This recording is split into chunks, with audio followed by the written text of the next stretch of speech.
አላህ ተባረከ ወተዓላ ባሮቹን ካዘዘባቸው ትልልቅ ትእዛዞች አንዱ ሶላትን ሶላት አላህ ዘንድ ተባረከ ወተዓላ በጣም ተወዳጅ ከመሆኑ የመጣ ካለው ዱንያዊ አኺራዊ ጥቅም አንፃር እንደ ጾም በዓመት አንዴ እንደ ሐጅ በህይወት አንዴ ሳይሆን በየቀኑ ያውም በቀን 5 ጊዜ እንድንተገብረው የታዘዝንበት ትልቅ ዒባዳ ነው። ከእስልምና ዋና ዋና 5ቱ ማዕዘናቶች ሁለተኛውና ትልቁ ጠንካራ የሚባለው የእስላም መሰረት ነው።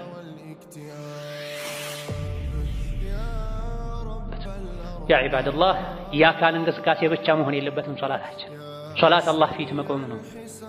ሶላት ከአላህ ጋር ቃል ኪዳን መፈጸም ነው። ሶላትን በአግባቡ የሰገደ ጀነት ሊገባ አላህ ቃል ገብቶለታል። እሰግዳለሁ፣ አመልክሃለሁ፣ አስታውስሃለሁ። ምናስታውሰው በግንባርና በመዳፍ ብቻ መሆን የለበትም። ጎንበስ ቀና መሬትን ነካ አድርጎ በመልቀቅ ብቻ መሆን የለበትም። የልብ ሶላት መሆን አለበት። ከወንጀል የሚከለክል ሶላት መሆን አለበት። ሁሌም ልባችን መስገድ አለበት። በቀን 5 ጊዜ ከልባችን ተከትሎ አካላችን መስገድ ቢጠበቅበትም በግዴታነት የትም ሆነን ልባችን ለአላህ ሊሰግድ ይገባል። ጭራሽ ልባቸው ማይሰግዱ ሰዎች ናቸው 5 ጊዜ መስገዱም የከበዳቸው ያለው። ከልብ መስገድ በተጨማሪ ከሶላት በስተጀርባ ፍሬዎች አሉ፣ ዓላማዎች አሉ። ሶላት ከወንጀል ይከለክላል፣ ከወንጀል ያርቃል፣ ጸባይን ያስተካክላል፣ ኢማንን ይጨምራል ወዘተ ተብሏል። ያን የፈለገን ያስተዋለን ሶላታችን ውስጥ በሰገድኩ ቁጥር ምን ተጠቀምኩኝ? ሶላቴ ወደ አላህ ይበልጥ አቀረበኝ ወይስ አራቀኝ? ያለን እንፈተሽ ይገባል። በሰላም አንዳችሁ ለሜህናው ለስራው አንድ ልብስ ለሶላቱ አንድ ልብስ መጠቀም ያቅተዋል እንዴ ብለዋል። ያበረታቱ የገፋፉ የሥራ ሰው ስራ ሲደርስበት ወደ መስጂድ መሄዱ ቆሾም ሶላት መስገዱ ሶላትን ማሰቡ ስራዎችን ትቶ ወደ መስጂድ መሄዱ ቢያስደስትም ነገር ግን ሶላት የሚሰግድበት ልብስ ጥሩ ሽታ ያለው ንጽህና ያለው መስጂድ ማያቆሽ አብረው ግራ ቀኝ የሚሰግዱ ሰዎችን በሽታው አዳማ ያደርግ መሆን አለበት። ለስራ የሚሄድ ሰው ስራው ልብሱ የሚያቆሽ ከሆነ ወደ ሶላት ሲሄድ የሚሰግድበት ልብስ በቦርሳው በቃ ይዞ መንቀሳቀስ መቻል አለበት። ይሄ ሶላትን መጠበቅ ለሶላት መጠንቀቅ የሚለው ውስጥ የሚካተት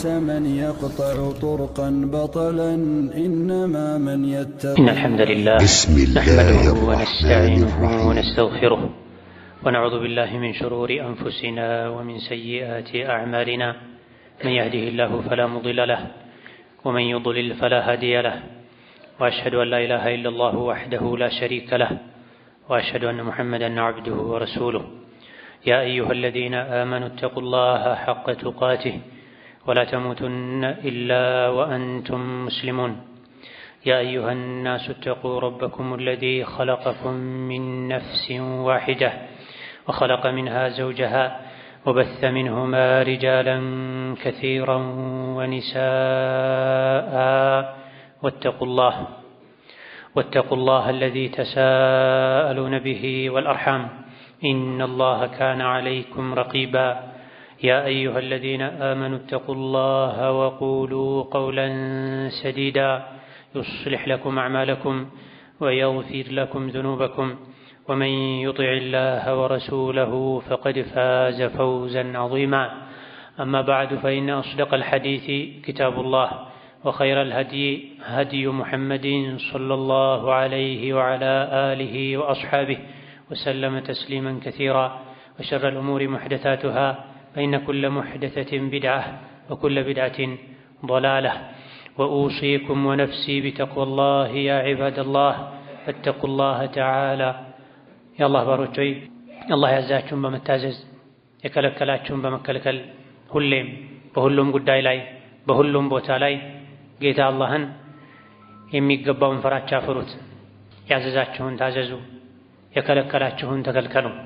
አላህ ተባረከ ወተዓላ ባሮቹን ካዘዘባቸው ትልልቅ ትእዛዞች አንዱ ሶላትን ሶላት አላህ ዘንድ ተባረከ ወተዓላ በጣም ተወዳጅ ከመሆኑ የመጣ ካለው ዱንያዊ አኺራዊ ጥቅም አንፃር እንደ ጾም በዓመት አንዴ እንደ ሐጅ በህይወት አንዴ ሳይሆን በየቀኑ ያውም በቀን 5 ጊዜ እንድንተገብረው የታዘዝንበት ትልቅ ዒባዳን ከእስልምና ዋና ዋና አምስቱ ማዕዘናቶች ሁለተኛውና ትልቁ ጠንካራ የሚባለው የእስላም መሰረት ነው። ከአላህ ጋር ተባረከ ወተዓላ የምንገናኝበት መንገድ ነው። ወደ ጀነት የምንሸጋገርበት ሲራጥ ነው። ሶላትን የሰገደ ጀነት የመግባት ቃል ኪዳን አለው። ሶላትን ቸላ ያለ ያበላሸ ጀነት የመግባት ቃል ኪዳን የለውም አላህ ዘንድ ተባረከ ወተዓላ። ሶላት በዱንያ ቆይታችን መረጋጋትን፣ ሰላምን የምናገኝበት መንገድ ነው። በየጊዜው በቀን 5 ጊዜ አላህ ፊት በአግባቡ በትክክል ለሶላት የሚቆም ሰው ህይወቱ ላይ መረጋጋት ይችላል። የዱንያን ጋጋታ፣ ረብሻ፣ ጭንቀት መርሳት ይችላል። ታድሶ ይመለሳል። 5 ጊዜ በትክክል ወደ መስጂድ ሄዶ በጀማዓ በሱና በስርዓት ሶላትን የሚሰግድ ሰው ሶላት የመንፈስ ቀለብ ይሆነዋል። ልቡ ይረጋጋል፣ ብርታት ይሆነዋል፣ ከወንጀል መጠበቂያ ይሆነዋል። ነቢያችን አለይሂ ሰላቱ ወሰላም ስለተለያዩ መልካም ስራዎች ሲናገሩ ጥቅማቸውን በረከታቸውን ሲገልጹ አሶላቱ ኑር ብለዋል። ሶላትንም አደራ ጠቃሚና አስፈላጊ ከሚባሉ ነገሮች መካከል አንዱ ሶላት ነው። ሶላት ኑር ነው ብላ ምን ማለት ነው? ሶላት ኑር ነው ማለት የሰው ልጅን ጥሩና መጥፎን ለይቶ ማወቅ፣ ይጠቅመውን መስራት፣ የሚጎዳውን መተው የሚያስችል መሳሪያ ነው። ኑር ብርሃን ማለት ነው። ብርሃን ሰዎች በጨለማ መንገዳቸውን እንዲያውቁ የሚያደርግ ነው። ከፍርሃት እንዲወጡ የሚያደርግ ነው። ኑር ብርሃን ያለው ሰው መንገዱን ያውቃል። አደጋ እንደማይመጣበትም መንገዱ ላይ አደጋ እንደሌለም ማረጋገጥ ማጣራት ይችላል። ህይወቱ ላይ ሶላትን በቋሚነት የሚሰግድ ሰው ህይወቱ ያበራለታል። ህይወቱ መንገዱ ይበራለታል። በተቃራኒው ደግሞ ሶላት ላይ ግዴለሽ የሆነ ሰው፣ ጉድለት ያለበት ሰው በዛው ልክ ጉዞ ላይ ብርሃን ያጣል፣ ሰላም ያጣል፣ ብርታትን ያጣል። ይህ ብቻም አይደለም፣ ሶላት ትልቅ አማናና አደራ ነው። ሰማያት ከግዝፈታቸው ከስፋታቸው ጋር እንደዚሁም ምድሮች አልችለውም አልወጣውም ብለው የመለሱት አደራ ነው። ኢና ዐረضና አልአማነተ ዐለ ሰማዋት ወልአርድ ፈአበይነ አን የሕሚልናሃ ወአሽፈቅነ ሚንሃ ወሐመለሃ ልኢንሳኑ ኢነሁ ካነ ዘሉመን ጀሁላ የሚል የቁርአን አንቀጽ አለ።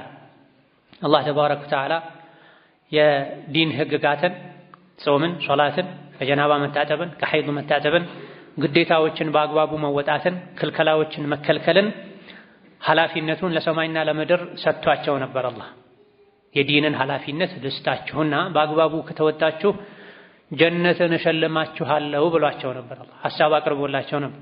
ፈአበይና ይቅርብናል፣ ወአሽፈቅና ፈሩ።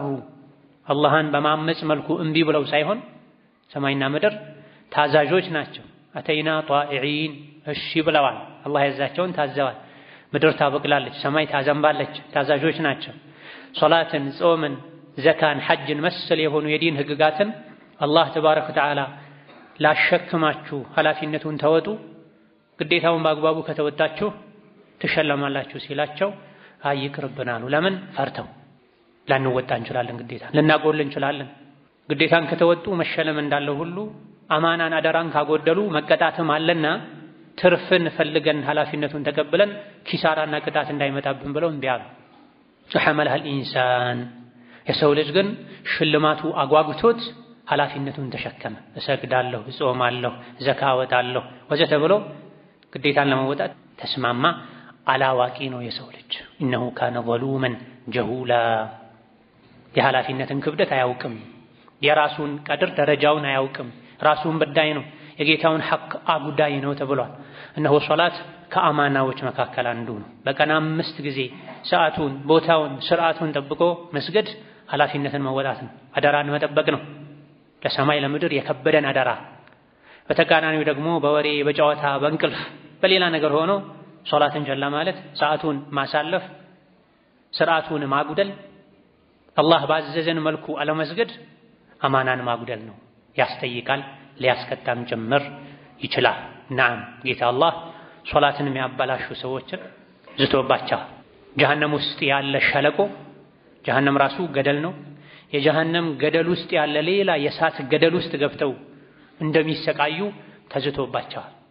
አላህ ተባረከ ወተዓላ የደጋጎችን የተላላቆችን የነቢያቶችን አላህን ይፈሩ ህጉን ያከብሩ የነበሩ ነቢያትን ታሪክ ከዘረዘረልን በኋላ ምን ብሏል?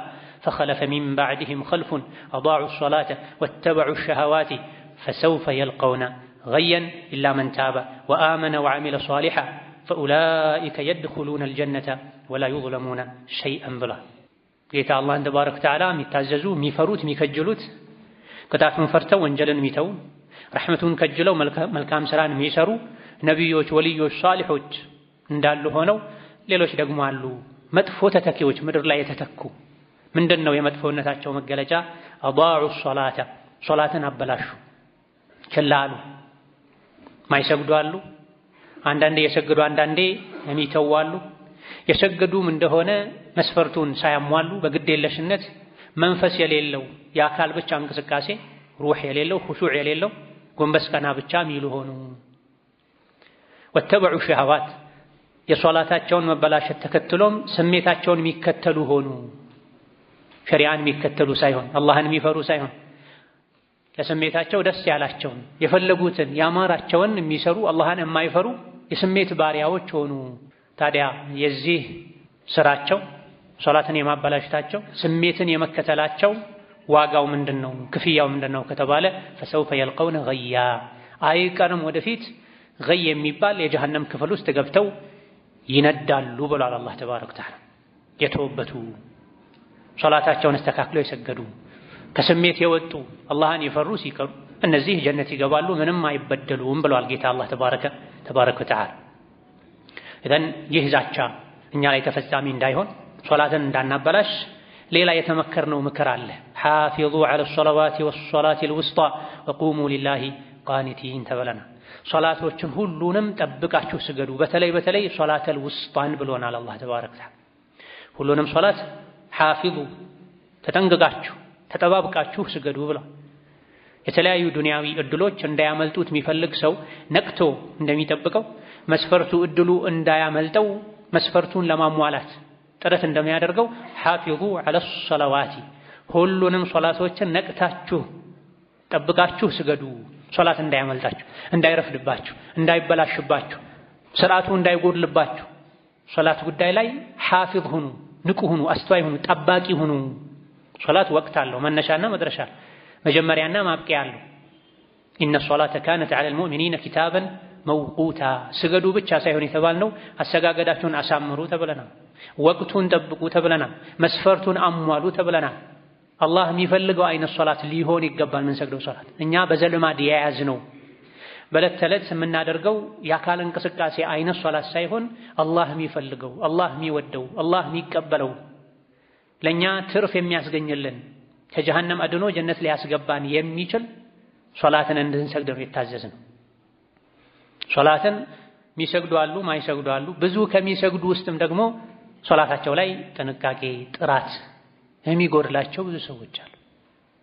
ጌታ አላህ ምን ብሎናል? ስገዱ ብቻ ሳይሆን ሓፊዙ ዐለ ሶላዋቲ ሶላታችሁ ላይ ጥንቁቅ ሁኑ፣ ነቅታችሁ ጠብቁ። የሶላታችሁን ጉዳይ ከዝግጅቱ ጀምሮ ሶላቱ ውስጥ ያላችሁ ያንዳንዱ ሶላት ውስጥ የሚደረገው ነገር ንቃትና ጥንቃቄ ያስፈልገዋል። ወሶላተል ውስጣ በተለይ ሶላተል ውስጣን አለ አላህ ተባረከ ወተዓላ።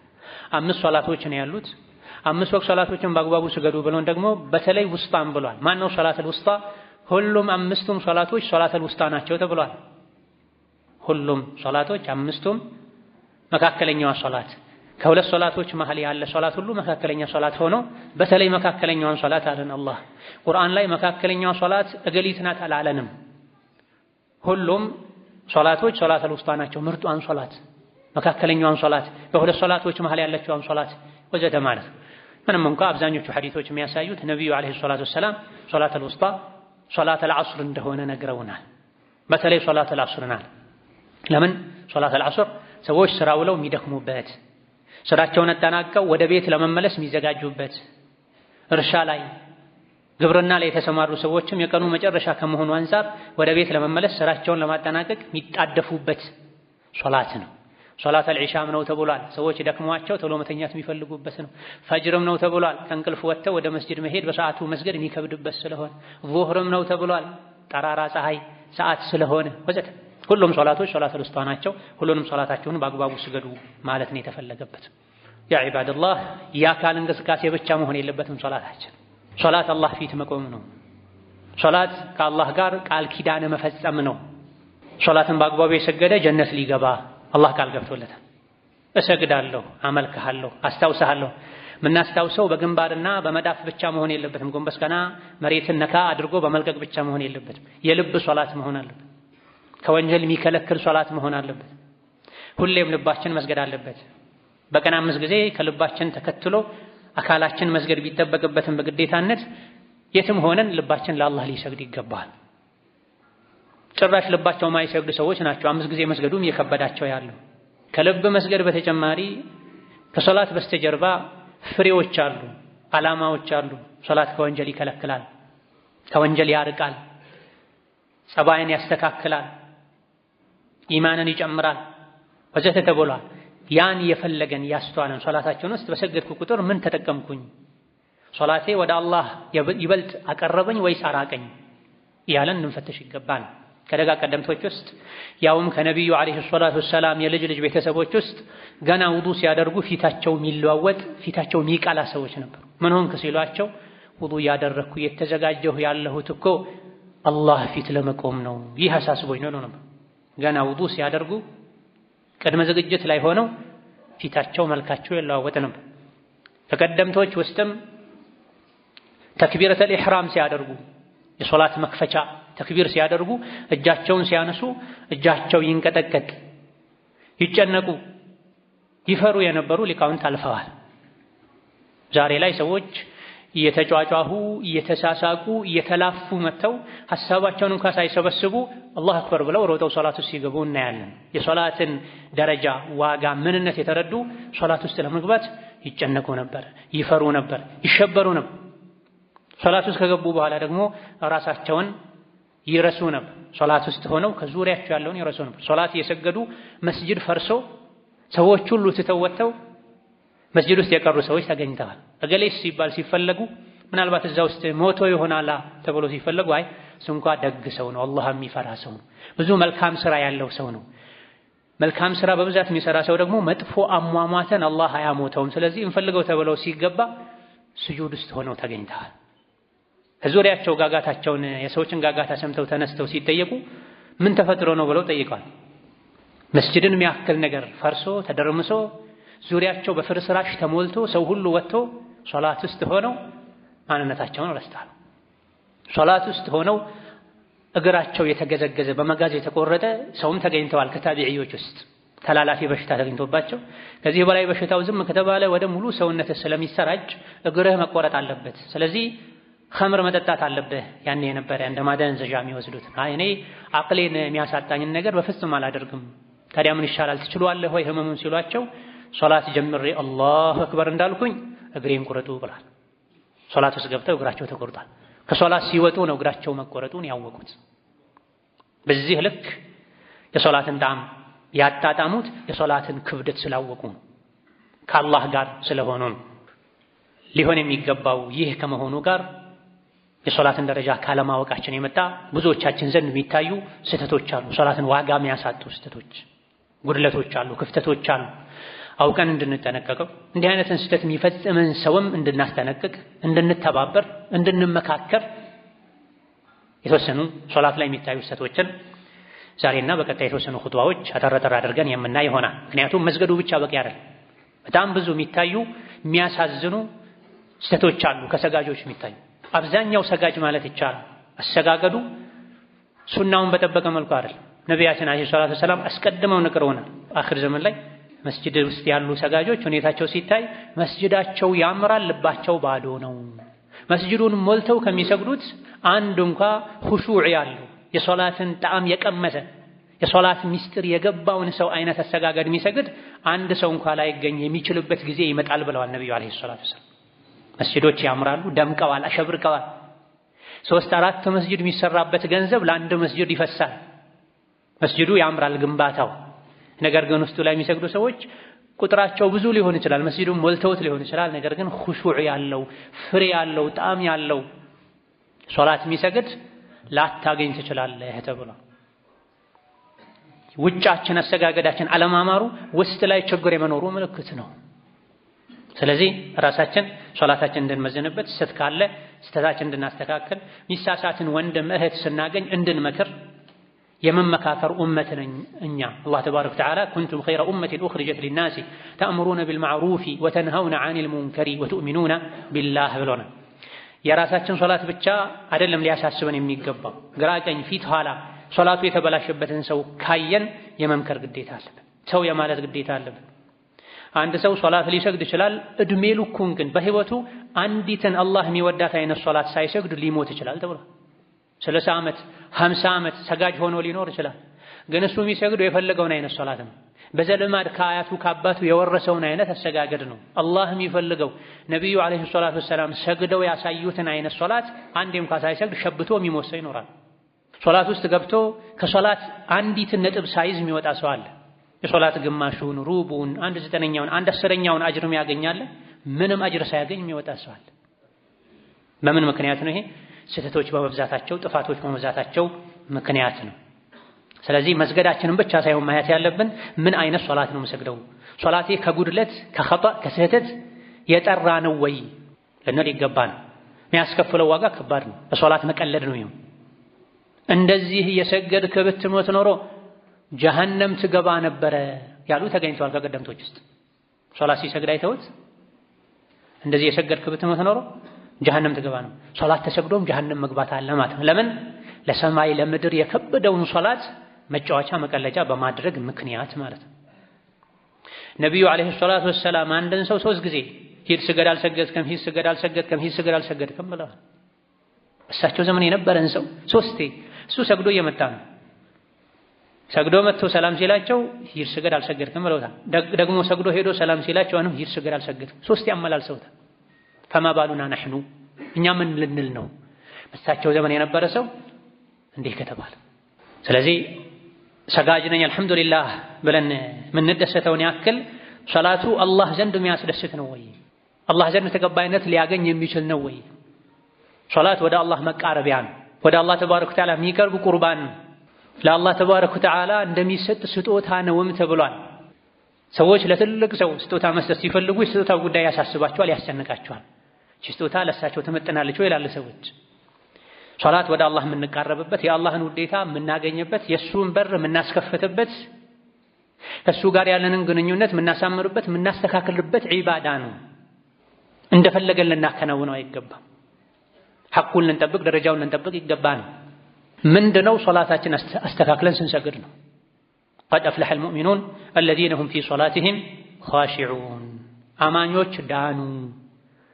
መዳን ማለት በዱንያ ከኩፍር ከወንጀል ወጥቶ ኢማን ላይ መልካም ሥራ ላይ መጠመድ ማለት ነው። አኼራ ላይ ደግሞ ከጀሃነም ተርፎ አምልጦ ጀነት መግባት ማለት ነው። ዳኑ አማኞች። ምን አይነት አማኞች? አለዚነ ሁም ፊ ሶላቲሂም ኻሺዑን። ሶላታቸው ውስጥ ኹሹዕ ያላቸው ሰጋጆች ዳኑ ይላል። ኹሹዕ የመጨረሻው የሶላት ፍሬ ነገር ነው። እንቅስቃሴው የሚፈለገው ውዱእ ማድረጉ፣ መታጠቡ፣ ጀናባ ማውረዱ፣ ወደ መስጂድ መሄዱ፣ ጎንበስ ቀና ማለቱ፣ መቆሙ፣ መደፋቱ የሚፈለገው ለምንድን ነው?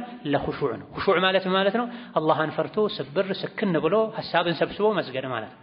ሰጋጆች ዳኑ አይደለም አላህ ያለው። ከሰጋጆች ውስጥ ኻሺዕ የሆኑ ሰጋጆችን ነው ዳኑ ያለው። አላህን የፈሩ የሚሰግዱ ውስጣቸው አላህን በመፍራቱ አካላቸውም ጭምር አላህን ፈርቶ ሰብሰብ ብሎ በታዘዙት መሰረት በሱናው መሰረት የሚሰግዱ ሰጋጆች ዳኑ አለ። በዚህ መልኩ ማይሰግዱ አልዳኑም ማለት ነው፣ አይድኑም ማለት ነው። ሶላት ሰግዶ የመዳን መስፈርቱ ምንድነው? ኹሹዕ ነው። ሶላት ሲሰግዱ አላህን መፍራት፣ አካላትን መሰብሰብ፣ በታዘዙት መሰረት መስገድ። ይሄን ያላደረገ ቢሰግድም አይድንም ማለት ነው። ሶላት ላይ ኹሹዕ እንዳናገኝ ከሚያደርጉ ነገሮች አንዱ ስህተቶች፣ ክፍተቶች መብዛታቸው ነው። እነዚህ ክፍተቶችን ሶላት ውስጥ የሚፈጸሙ ስህተቶችን አውቀን መራቅ መጠንቀቅ ይገባናል። ባረከላሁ ሊ ወለኩም ፊል ቁርአኒል ዐዚም ወነፈዐኒ ወኢያኩም ቢማ ፊሂ ሚነል አያቲ ወዚክሪል ሐኪም አቁሉ ቀውሊ ሃዛ ወአስተግፊሩላህ ሊ ወለኩም ወሊሳኢሪል ሙስሊሚን ሚን ኩሊ ዘንቢን ወኸጢአ ፈስተግፊሩሁ ኢነሁ ሁወል ገፉሩር ረሒም ወል በሩል ከሪም። አልሐምዱሊላሂ ዐላ ኢሕሳኒሂ ወሽክሩ ለሁ ዐላ ተውፊቂሂ ወምቲናኒሂ وأشهد أن لا إله إلا الله وحده لا شريك له تعظيما لشأنه وأشهد أن محمدا عبده ورسوله الداعي إلى رضوانه صلى الله عليه وعلى آله وأصحابه وإخوانه وسلم تسليما كثيرا أما بعد يا مجمّر ብዙ ጊዜ ሰዎች የሚሳሳቱበት ሶላት ውስጥ የሚገኝ ስህተት ጧሃራን አለማሟላት ነው። ንጽህናን አለመጠበቅ ነው። ለሶላት የሚያስፈልጉ ንጽህናዎች በሶስት ተከፍለው ይታያሉ። የገላ የሰውነት ንጽህና፣ የሚሰገድበት ልብስ ንጽህና፣ ተለብሶ የሚሰገድበት ልብስ ንጽህና፣ የሚሰገድበት ቦታ ወይም መስገጃ ንጽህና። አንድ ሰው ሶላት ከመስገዱ በፊት እነዚህ ሶስት የንጽህና አይነቶችን ማሟላቱን ማረጋገጥ መቻል አለበት። ልብሱ ተነጅሶ፣ ሰውነቱ ተነጅሶ፣ መስገጃው ተነጅሶ እያወቀ ሶላት የሚሰግድ ሰው በዲን እንዳላገጠ ነው የሚቆጠረው። ሶላቱ ተቀባይነት አይኖረውም። ሶላቱ ተቀባይነት ከማጣትም አልፎ ሊከፍርና ከእስልምና ሁሉ ሊወጣ ይችላል። ቁል ቢላሂ ወአያቲሂ ወረሱሊሂ ኩንቱም ተስተህዚኡነ ላ ተዕተዲሩ ቀድ ከፈርቱም በዕደ ኢማኒኩም። በዲን ማሾፍ፣ በዲን ማላገጥ ኩፍር ደረጃ ሊደርስ የሚችል ወንጀል ነው። ላ ትቅበሉ ሶላቱን ኢላ ቢጡሁር ብለዋል ነቢያችን ዓለይሂ ሰላቱ ወሰላም። ያለ ንጽህና አላህ ሶላትን አይቀበልም ብለዋል። ሶላት የሚባል የለም። አንድ ሰው ንጽህናውን ካላሟላ ለሶላት መደረግ ያለበትን የንጽህና ዝግጅት አስቀድሞ ካላደረገ ገላውን መታጠብ ካለበት ታጥቦ፣ እስትንጃ ማድረግ ካለበት አድርጎ፣ የተነጀሰ ልብስ ካለ አጥቦ ወይም ቀይሮ ነው ወደ ሶላት መገባት ያለበት። ሰውነት ላይ መስገጃ ላይ ነጃሳ መኖሩን ያወቀ ማስወገድም የቻለ አንድ ሰው በግድ የለሽነት እስከነ ነጃሳው ቢሰግድ አሊያ ደግሞ ውዱእ እንደሌለው እያወቀ ውዱእ ማድረግ ወይም ተየሙም ማድረግ እየቻለ ዝም ብሎ ቢሰግድ ሶላቱ ተቀባይነት የለው። ሶላቱ ተቀባይነት ከማጣቱም አልፎ በዲን በማሾፍ በዲን በመጫወት ወንጀል አላህ ዘንድ ተባረከ ወተዓላ ሊቀጣ ሊጠየቅ ይችላል። ስለዚህ የመጀመሪያው ሶላት ላይ ልንጠነቀቀው የሚገባ ስህተት ምንድነው? ጧሃራ ላይ ንጽህና ላይ ጉድለት እንዲኖር ማድረግ፣ መዘናጋት። ይህ መሆን የለበትም። አጥሁሩ ሸጥሩል ኢማን ተብሏል። ነቢያችን ሰለላሁ ዐለይሂ ወሰለም ውዱእ የሶላት ግማሽ ነው ብለው። በአንዳንድ ዘገባዎች ኢስባሁል ውዱእ ሸጥሩል ኢማን ተብሏል። ውዱእን ማሟላት አስተካክሎ ውዱእ ማድረግ የሶላት ግማሽ ነው። ለዚህ ነው ከውዱእ ጀምሮ ፊታቸው ይቀያየር የነበረው ደጋግ ቀደምቶች ይፈሩ የነበረው ይጠነቀቁ የነበረው። ውዱእ ላይ ከሚፈጠሩ ክስተቶች አንዱ ውዱእ ሲያደርጉ የውዱእ አካላትን አዳርሶ ውሃ አስነክቶ ሙሉ በሙሉ አለማጠብ። የተጫወቱ እያወሩ ምናልባትም ስልክ ይዘው ውዱእ የሚያደርጉ ሰዎች አሉ። ከፊል አካላቸውን ያጥባሉ፣ ከፊሉን ይረሱታል፣ ይተውታል።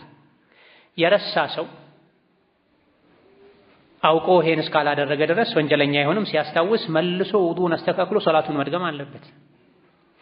በህመም ምክንያት ውዱእ ማድረግ መታጠብ ያልቻለ ሰው ላ ዩከሊፉ ላሁ ነፍሰን ኢላ ውስዐሃ፣ ህመም ዑድር ነው፣ ባለበት ዝም ብሎ ይሰግዳል፣ ችግር የለም። ነገር ግን ጤነኛ የሆነ ሰው ለሶላት ካለመጨነቁ የመጣ ውዱእን አግድሎ ሶላት የሰገደ እንደሆነ ሶላቱ ዋጋ ቢስ ይሆናል።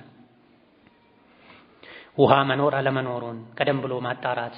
ውዱእ የሚደረግበት ውሃ ጀናባ የሚያወርዱበት የሚታጠቡበት ውሃ ጧሃራ ነው አይደለም፣ በቂ ነው አይደለም፣ ለሶላት ቅድመ ዝግጅት ማድረግ ያስፈልጋል። ሐፊዙ ዐለ ሶላዋት የሚለው ውስጥ ይገባል። የኢቃም ሰዓት ሲደርስ ነው ብዙ ጊዜ ሰው ለውዱእ ለስትንጃ መሯሯጥ የሚጀምረው። ሶላትን ዲንን የተረሳ የተናቀ የመጨረሻ ጉዳይ ሲያደርጉ ነው ሰዎች በዚህ ልክ ሶላትን የሚዘናጉት። ከሰባቱ ጥላ በሌለበት ቀን አላህ ተባረከ ወተዓላ ጥላ ስር የሚያደርጋቸው ከመከራ የሚያወጣቸው ሰዎች መካከል አንዱ ወረጁሉን ቀልቡሁ ሙዐለቁን ቢልመሳጂድ፣ ልቡ መስጂድ ላይ የተንጠለጠለ ሰው ዙህርን ሰግዶ ለዐሱር የሚዘጋጅ፣ ዐሱርን ሰግዶ ለመግሪብ የሚዘጋጅ፣ መግሪብ ሰግዶ ለዒሻ የሚያስብ፣ ዒሻ ሰግዶ ፈጅር እንዳያመልጠኝ ከዛ በፊትም ዊትር እንዳያመልጠኝ ብሎ ሁሌ ልቡ በመስጂድ በስጁድ የተንጠለጠለ ሰው፣ ስለ ሶላት የሚያስብ ሰው ይህ የጀነት ሰው ነው። የቅያም ቀን ከመከራ ድኖ አላህ ተባረከ ወተዓላ ጥላ ስር የሚያደርገው ሰው ነው። በተቃራኒው ደግሞ ለሶላት ቦታ የሌለው ሰው ተዝቶበታል። ፈወይሉን ሊልሙሰሊን አለዚነ ሁም ዐን ሶላቲሂም ሳሁን። ሶላት ላይ ግዴለሽ የሆነ ሶላቱን የሚረሳ የሚዘነጋ ወዮለት ተብሏል። ውዱእን፣ ጀናባን፣ ንጽህናን ችላ ማለትም እዚህ ውስጥ ነው የሚካተተው። አልፎ አልፎ ሰው ውዱእ ያለው መስሎ ሶላት ውስጥ መግባቱ የተለመደ ሊሆን ይችላል ሰው እንደመሆናችን። ነገር ግን እስከ መጨረሻዋ የኢቃም ሰዓት ሰከንድ ድረስ በወሬ በስልክ በኢንተርኔት በዱንያ ተጠምዶ በተደጋጋሚ በየጊዜው ያለ ውዱእ መስገድ ሶላትን መናቅ። ቀደም ብሎ ማን ፊት ልቆም ነው ወዴት ነው መሄደው ብሎ አለማሰብ ነው። ሌላኛው ሶላት ላይ የሚታይ ብዙ ሰዎች የሚፈጽሙት ስህተት ሰትረል ዐውራ ላይ መዘናጋት ነው። ከሶላት መስፈርቶች ቅድመ ሁኔታዎች አንዱ ሰትረል ዐውራ ነው። ሀፍረተ ገላን መሰተር ነው። የሶላት ልብስ መልበስ ነው። ሶላት ስንሰግድ አላህ ፊት ነው የምንቆመው። አላህ ፊት ለመቆም የማያሳፍር አለባበስ ለብሰን ሶላት ውስጥ ልንገባ ይገባናል። ይህ ላይም ብዙ ሰዎች ግዴለሽ ሆነው በቁምጣ የሚሰግዱ ሰዎች አሉ። ጎንበስ ቀና ሲሉ ጉልበታቸው ይገለጣል። ስስ ልብስ ለብሰው የሚሰግዱ ሰዎች አሉ። ከልብሱ መስፈርት አንዱ ለሶላት የሚለበስ ልብስ ወንድም ይሁን ሴት የሚለብሰው ወፍራም መሆን አለበት። መሰተር ያለበትን የሰውነት አካል ሙሉ በሙሉ የሚሰትር የሚሸፍን መሆን አለበት። የተወሰኑ ሊቃውንት እንደሚሉት ጠባብ ሆኖ የሰውነት ቅርጽን የሚያሳይ መሆን የለበትም። ሰፋ ያለ መሆን አለበት። ምንም እንኳ ዐውራ መሰተሩ በቂ ነው ቢባልም عند الجمهور ነገር ግን የተወሰኑ የፊቅህ ሊቃውንት ጠባብ ሆኖ ሰውነትን ውጥርጥር አድርጎ ሰውነት ራሱ እንኳ ባይታይ ቅርጹ ምስሉ የሚታይ ከሆነ በእንደዚህ አይነቱ ጠባብ ልብስ ሶላት አይሰገድም ብለዋል። አላህ ፊት ስንቆም ክብራችንን ልንጠብቅ፣ ማን ፊት እንደቆመን ማንን ለማናገር እየተዘጋጀን እንዳለ ልናውቅ ይገባናል። ይህ ዝግጅት ከልብስም ይጀምራል ማለት ነው። ለሶላት ሲሆን ላብላብ የሚለን ማታ የተኙበትን የቆሸሸን ምግብ የበሉበትን የተንደባጠበበትን ልብስ ለብሰው አላህ ፊት የሚቆሙ ወደ መስጂድ የሚሄዱ ሰዎች አሉ። ለሰርግ፣ ለስብሰባ፣ ለድግስ ሲሄዱ ደግሞ አለ የተባለ ልብሳቸውን ምናልባትም ትናንት የዋሉበትን ልብስ ለመልበስ ውስጣቸው ማይፈቅድላቸው አዲስ የተዘጋጀ የተተኮሰ እንጂ ለብሰው ማይሄዱ ሰዎች አሉ። ማማር ካለብን በአንደኛ ደረጃ ማማር መዋብ ያለብን ለረቡል ዓለሚን ነው፣ ለአላህ ነው።